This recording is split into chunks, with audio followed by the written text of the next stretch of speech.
Late 1970s, Las Vegas, Nevada, the Stardust Casino count room. The money moved through counting machines at midnight, bills stacked in neat piles under fluorescent lights. Casino employees, trusted men on the Chicago outfit's payroll, removed cash before it was officially recorded, stuffing it into gym bags marked for laundry service. The Skim was sophisticated, but not invisible. The FBI had suspected irregularities at the Stardust and other mob-controlled casinos since the early 1970s. Federal investigators were building cases, interviewing employees, analyzing financial records. The operation was profitable, but increasingly vulnerable. Frank Lefty Rosenthal managed the Stardust, Fremont, and Marina casinos with mathematical precision. He maximized profits, minimized obvious risks, and tried to maintain distance from federal scrutiny. He was brilliant at his job. The bosses valued him. But Lefty had a problem the bosses couldn't calculate or control: his wife. Geri McGee Rosenthal was beautiful, chaotic, addicted, and increasingly unstable. She fought with Lefty in public. She stole from him. She disappeared for days on drug binges. She associated with criminals outside the outfit structure. She took their daughter and left for Los Angeles without warning, triggering custody disputes that created public records and attracted unwanted attention. The Chicago bosses watched with concern. Geri wasn't a gangster. She wasn't an informant. She had no apparent interest in organized crime. But her personal chaos, her addiction, her rage, her unpredictability made her a complicating factor in an operation that depended on discretion and stability. This is the story of how one woman, neither criminal nor cooperator, became a source of concern in one of the most profitable operations in mob history.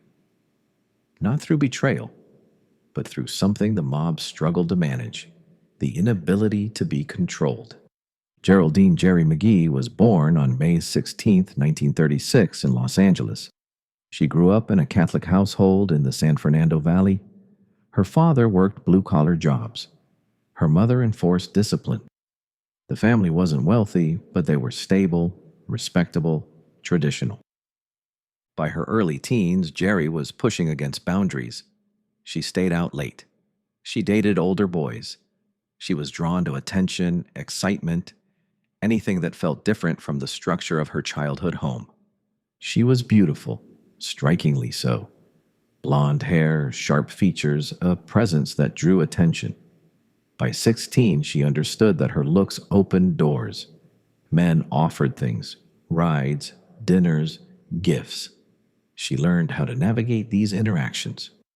By 18, Geri had left home and moved to Las Vegas. The city in the mid-1950s was transforming from a desert gambling town into a neon-lit entertainment capital. The mob controlled the casinos. Chicago, Kansas City, Milwaukee, Cleveland families all had stakes, and they needed beautiful women to fill the showrooms, cocktail lounges, and high-roller suites. Geri started as a cocktail waitress serving drinks to gamblers in the lounges at the Tropicana and other strip casinos. The job paid well, especially with tips from wealthy customers. She wore tight dresses, smiled at the right moments, and learned how to extract generous tips.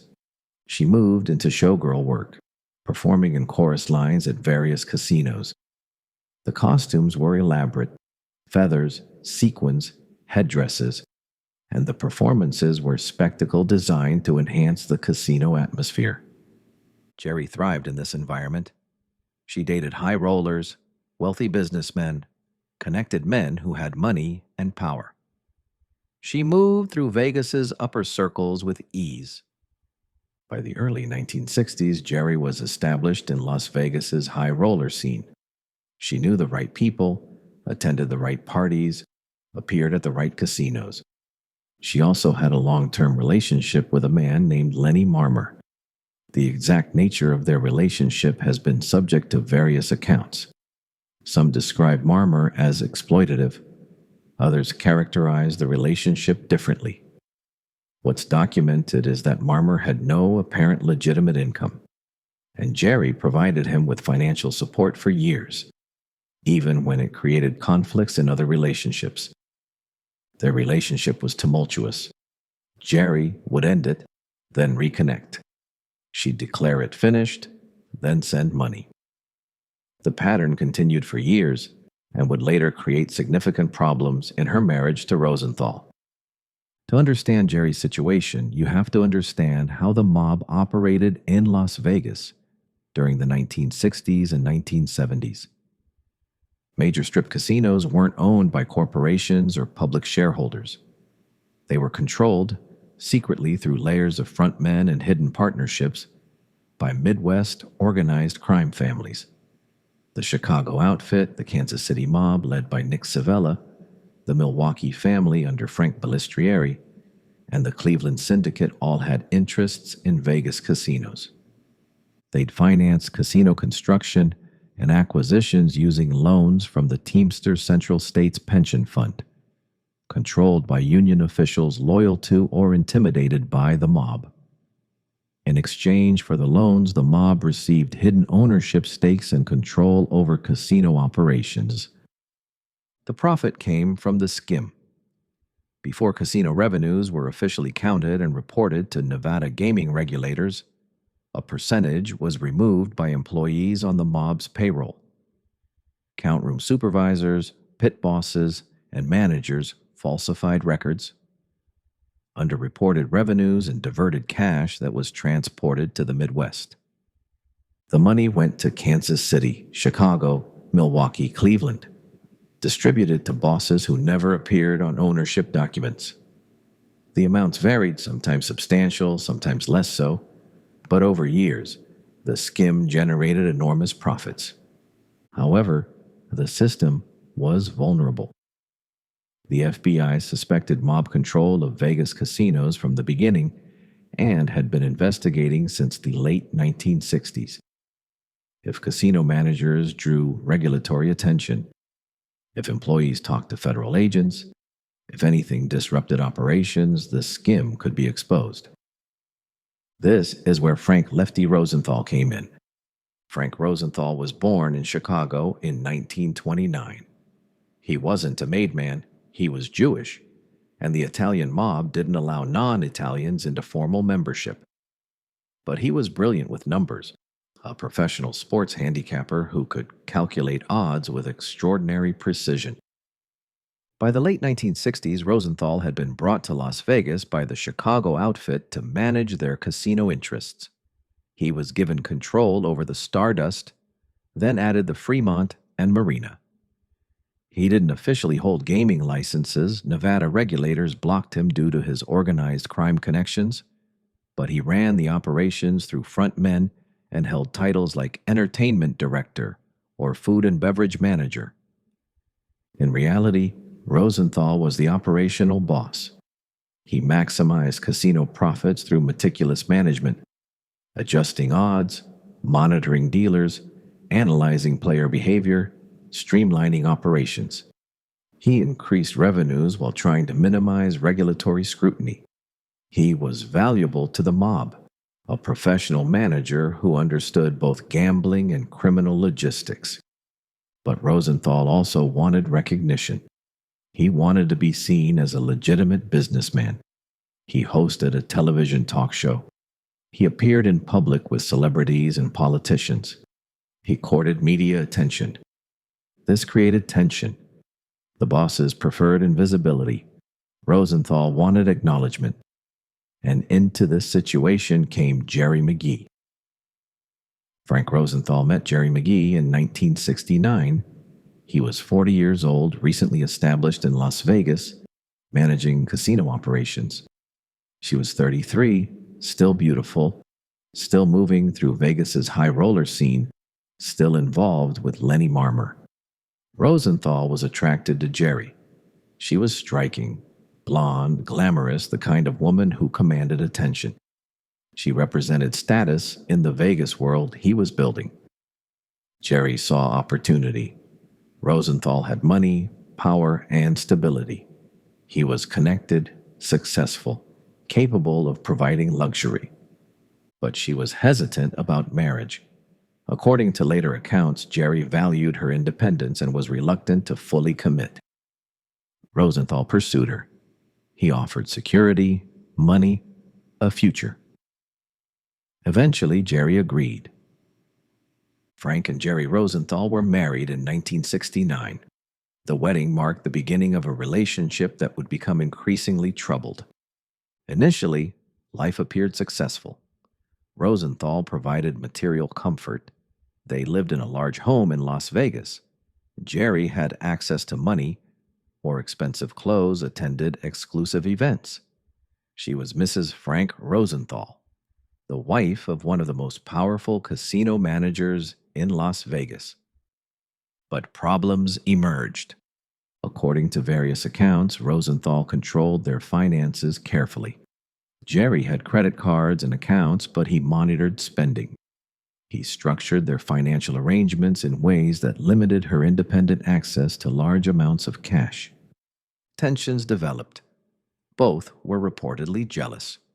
Rosenthal's casino work meant constant proximity to attractive women. Geri, according to accounts, suspected affairs and accused him. Rosenthal, meanwhile, was bothered by Geri's past relationships, particularly with Lenny Marmer. Throughout her marriage to Rosenthal, Geri maintained contact with Lenny Marmer. She sent him money. She met with him. She defended the relationship when Rosenthal demanded she end it. Rosenthal was angry about this. Marmer had no apparent legitimate income and was living partly on money from Geri, money that came from Rosenthal. The situation was humiliating and created ongoing conflict. Geri's inability or unwillingness to end the relationship with Marmer became a persistent source of marital warfare. In 1971, Geri gave birth to their daughter, Amy. The pregnancy and early motherhood didn't stabilize the marriage. According to later accounts and testimony, conflicts intensified. Geri began drinking heavily. She also used prescription pills, sedatives, painkillers. The substance use increased as her unhappiness grew. Rosenthal focused on casino operations and dealing with mob bosses, and federal scrutiny was often absent. The marriage deteriorated steadily through the mid-1970s. By 1975, Geri's behavior was creating serious problems for Rosenthal. She drank heavily, vodka primarily consumed throughout the day. She took pills, Valium, barbiturates, whatever was available. The combination made her erratic and emotional. She fought with Rosenthal publicly, in casinos and restaurants in front of employees and customers. She screamed, accused him of infidelity, caused scenes that drew attention. For someone in Rosenthal's position, managing mob-controlled casinos under federal scrutiny, this was problematic. The entire operation benefited from maintaining an appearance of legitimate business operations. Rosenthal was supposed to project stability and competence. Instead, public fights with his wife made him appear unable to manage his personal life. Geri's frustration with Rosenthal's financial control intensified. According to various accounts, she wanted greater access to money and resented the oversight. She retaliated in various ways, taking cash, forging checks, using credit cards without permission. The financial conflicts became another battleground in their marriage. According to accounts from this period, Geri's behavior became more erratic. She disappeared for days. She returned disheveled and refused to explain her whereabouts.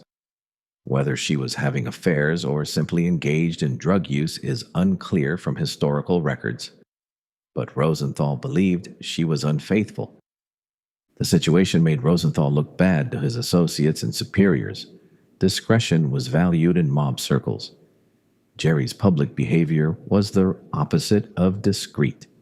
The situation became far more complicated and dangerous when Geri began an affair with Tony Spilotro, the Chicago outfit's enforcer in Las Vegas. Tony Spilotro had been sent to Vegas in 1971 to protect the mob's interests, ensuring the Skim ran smoothly, eliminating threats and enforcing discipline. He was brutal, feared, and absolutely essential to the outfit's Vegas operations. He was also Rosenthal's closest associate in Las Vegas, someone Rosenthal trusted and worked with daily. The affair between Geri and Spilotro likely began in the mid-1970s, though the exact timeline remains unclear. What's documented through later testimony and accounts is that the relationship existed and that it was known within Vegas mob circles. For Rosenthal, the betrayal was devastating on multiple levels. Geri wasn't just having an affair. She was involved with his closest colleague, a man he saw regularly, worked with constantly, and depended on professionally. The humiliation was complete. For the Chicago bosses, the situation was alarming. Spilotro was supposed to be protecting the operation, not sleeping with Rosenthal's wife. The affair created tensions between the two men who were essential to the Vegas operation's success. It threatened to destabilize the professional relationship that kept the Skim functioning. Moreover, the affair added another layer of unpredictability to Geri's behavior.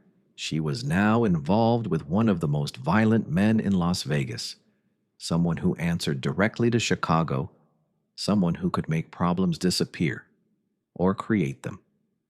The bosses couldn't control what Geri might say or do in the context of that relationship. The affair eventually became one of the factors that soured Rosenthal and Spilotro's professional relationship. By the late 1970s, the two men, once close allies, were barely speaking. The personal betrayal had poisoned their working relationship, creating yet another complication in an operation already under intense federal scrutiny. Spilotro's involvement with Geri also contributed to his eventual downfall. The Chicago bosses were already concerned about Spilotro's high profile, his hole-in-the-wall gang burglaries, his violence, his media attention. The affair with Rosenthal's wife added to their perception that Spilotro had become reckless, undisciplined, and a liability. The situation reached a crisis point in the late 1970s when Geri took their daughter Amy and left for Los Angeles without informing Rosenthal. The circumstances remain somewhat unclear, but documented facts show that Geri left Vegas with Amy during a period of marital conflict. She went to Los Angeles and didn't immediately return. Rosenthal hired investigators and pursued legal remedies to ensure Amy's return. The incident created public records, custody disputes, legal filings that documented chaos in Rosenthal's personal life. This was exactly the kind of attention that complicated his position. Geri eventually returned with Amy, but the damage was done. The incident demonstrated that Geri was unpredictable and that Rosenthal's personal life was becoming a source of public attention. Geri also associated with various people who weren't connected to the outfit. Small-time criminals, drug dealers, hangers-on. These weren't mob guys bound by organizational discipline. They were unpredictable, potentially problematic if they attracted law enforcement attention. This added another layer of concern for Rosenthal and, by extension, for the people he worked for. One of the most documented incidents in Geri and Rosenthal's relationship occurred in the late 1970s. Geri accessed Rosenthal's safe deposit box and took its contents. The details vary across accounts, but the basic facts are consistent. Rosenthal kept cash, jewelry, and possibly other valuables in a safe deposit box at a Las Vegas bank. Geri obtained access, either by taking the key or through other means, went to the bank, opened the box, and removed its contents. She then left, taking whatever was inside. Reports suggest she went to Los Angeles and may have given money to Lenny or used it to fund her drug use. Rosenthal was furious. The incident demonstrated that Geri would take extreme actions when desperate or angry, regardless of consequences. The cumulative effect of Geri's behavior was damaging to Rosenthal professionally. He was managing major casino operations during a period when the FBI was actively investigating mob control of Vegas casinos. His personal life, marked by public fights, custody disputes, and his wife's erratic behavior, created additional scrutiny. While there's no documented evidence that mob bosses held specific meetings about Geri or discussed handling her, it's clear from later testimony and accounts that Rosenthal's personal problems were noticed and viewed as complications. In the mob world, maintaining control and avoiding attention were paramount. Rosenthal's inability to control his personal situation created questions about his reliability, even as he continued to manage casino operations effectively. The fundamental issue wasn't that Geri knew operational details about the Skim. There's no evidence she understood the mechanics of the operation or could have exposed it with specific information. The problem was simpler. Her behavior attracted attention, created public records, and made Rosenthal appear unstable. In an environment where the FBI was already investigating, where federal prosecutors were building cases, any additional attention was unwelcome. Geri's chaos, her public fights, her legal disputes, her drug use contributed to an atmosphere of instability around Rosenthal's operations. By 1980, the marriage was effectively over. Rosenthal and Geri separated. The legal process was contentious, involving disputes over custody of Amy and financial arrangements. Geri moved to Los Angeles, returning to the city where she'd grown up. But she was 44 years old, struggling with addiction, and financially unstable. She attempted to rebuild her life. She dated, though relationships were short-lived. She tried to reconnect with friends, but many had moved on. She lived in modest apartments, struggling to maintain any stability. Geri's drug use accelerated. Cocaine became her primary addiction, expensive and destructive. She engaged in binges that lasted days, burning through whatever money she had access to. She also continued drinking heavily, vodka primarily. The combination of cocaine and alcohol was destroying her physically. She lost weight. Her appearance deteriorated significantly from her showgirl years. Financially, she struggled. Rosenthal provided support, child support for Amy and possibly other payments, but Geri had no career, no skills beyond what had worked in Vegas's showgirl world, and no way to support herself long term. She was isolated. Her family relationships were strained. Her daughter Amy was living with Rosenthal in Las Vegas. Friends from Vegas had distanced themselves.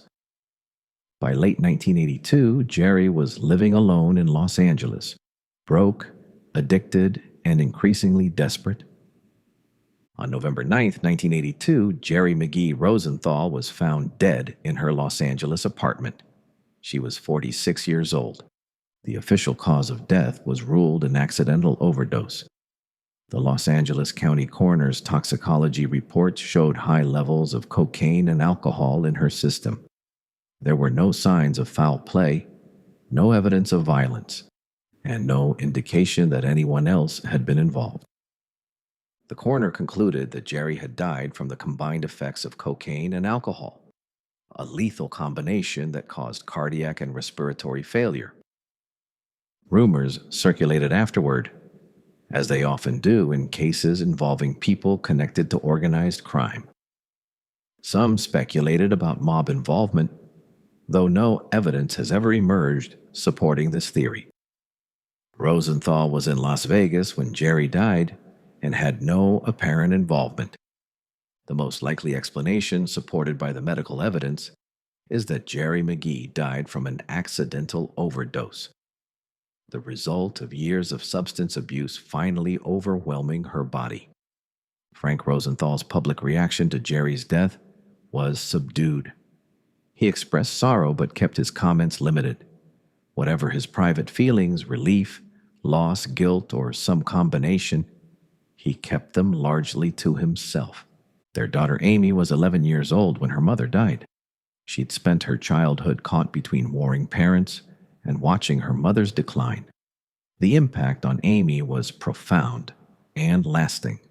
13 years after Geri's death, director Martin Scorsese released Casino, a film based on Frank Rosenthal's life and the mob's Vegas empire.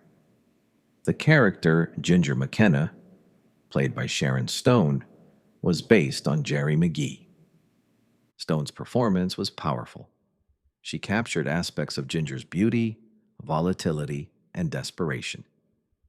The role earned Stone an Academy Award nomination and made Ginger an iconic character in American cinema. But the movie dramatized, compressed, and sometimes invented details for narrative effect. The real Geri was more complex and troubled than Stone's portrayal suggested.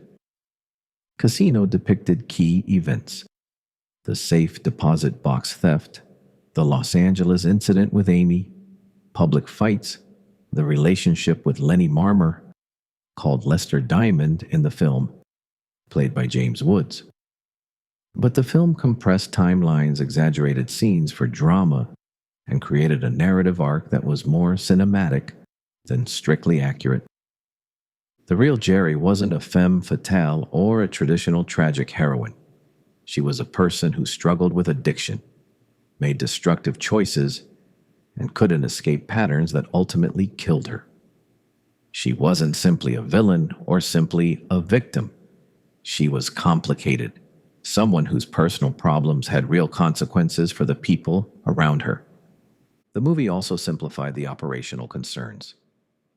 In Casino, Ginger is portrayed primarily as a personal problem for Sam Rothstein, Rosenthal's character, played by Robert De Niro.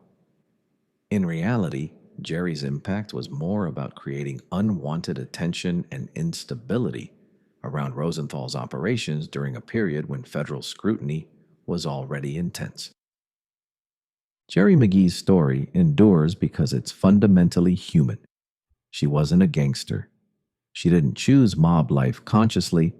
She was a woman who wanted security and freedom simultaneously, two things that proved impossible to reconcile in the world she entered. She became problematic, not through intention, but through instability. The mob world valued control, discipline, and discretion. Geri represented the opposite: emotion, impulsiveness, unpredictability. She didn't expose the Skim or destroy the operation. That collapse came later through FBI investigations and testimony from informants like Frank Collada. But Geri contributed to an atmosphere of instability around Rosenthal during a critical period, creating additional complications in an already vulnerable situation.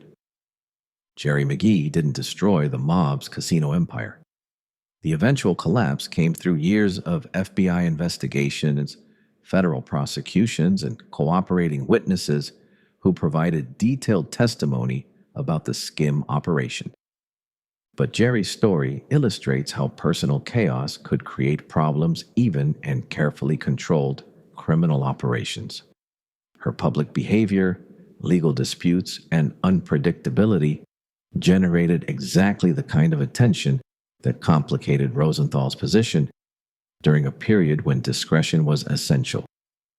Her story is a reminder that organized crime, despite its structure and discipline, operated through human beings with human complications. The mob could control casinos, politicians, and criminal operations, but they struggled with managing the kind of personal instability Geri represented. Las Vegas was built on illusion. The lights, the shows, the glamour designed to distract from uglier realities beneath. Geri McGee's life embodied that contradiction. She was beautiful, glamorous, desirable. And beneath the surface, she was struggling with addiction and personal demons that would eventually kill her. She wasn't a mobster or a boss or an informant. She was a woman whose personal problems created complications in a world that valued control above everything else. And her inability to be stable, controlled, or predictable made her a source of ongoing concern to people who couldn't afford complications. Geri McGee Rosenthal died alone in a Los Angeles apartment on November 9th, 1982. She was 46 years old. Her body, destroyed by years of cocaine and alcohol abuse, gave out. There was no glamorous ending, no mob drama, no final confrontation. Just a woman who'd struggled with addiction, made destructive choices in relationships, and ultimately couldn't survive the life she'd chosen. In the end, Geri McGee's story demonstrates that even in organized crime's carefully controlled world, human instability remained difficult to manage. And sometimes the complications that matter most aren't dramatic betrayals or spectacular violence. They're the slow, grinding chaos of addiction, bad relationships, and personal struggles that create problems no amount of criminal sophistication can solve.